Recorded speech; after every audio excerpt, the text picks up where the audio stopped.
ఈ ప్రజాస్వామ్యాన్ని కాపాడుకోవాలన్నా, గత ప్రభుత్వ అరాచకాలకి గురై అనేక ఇబ్బందులు పడ్డ తీర్మానాలను కాపాడుకోవాలన్నా మన అమూల్యమైన ఓటు బ్యాలెట్ పేపర్ 2లో ఎదురుగా 1వ నెంబర్ ఒకే ఎట్టేయాలి. ఆప్షన్ 1, 2 వద్దు. ఒకే ఆప్షన్ మీరు వేసేది. ఒకే ఆప్షన్ 1వ నెంబర్ వేసినట్లయితే నాకు తెలిసి 1,25,000 ఓట్ల మెజార్టీతో తీర్మానాలను గెలవబోతున్నాడు. ఇది నగ్న సత్యం.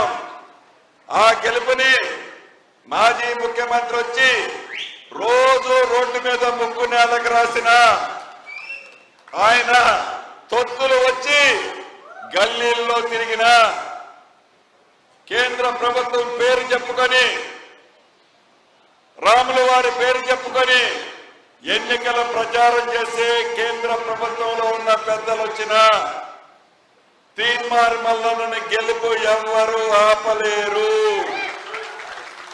ఇది ప్రజా తీర్పు, ప్రజల ఆశీర్వాదము.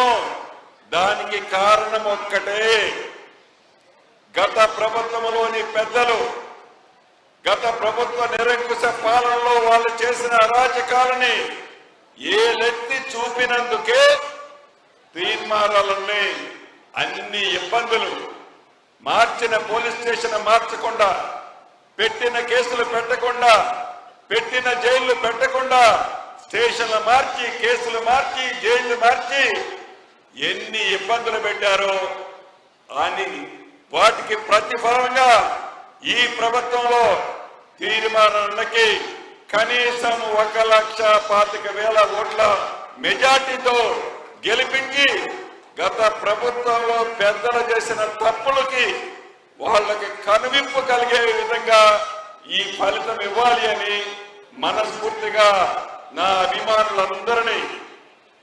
అభిమానులందరినీ పేరు పేరున కోరుకుంటూ జై కాంగ్రెస్. Thank you.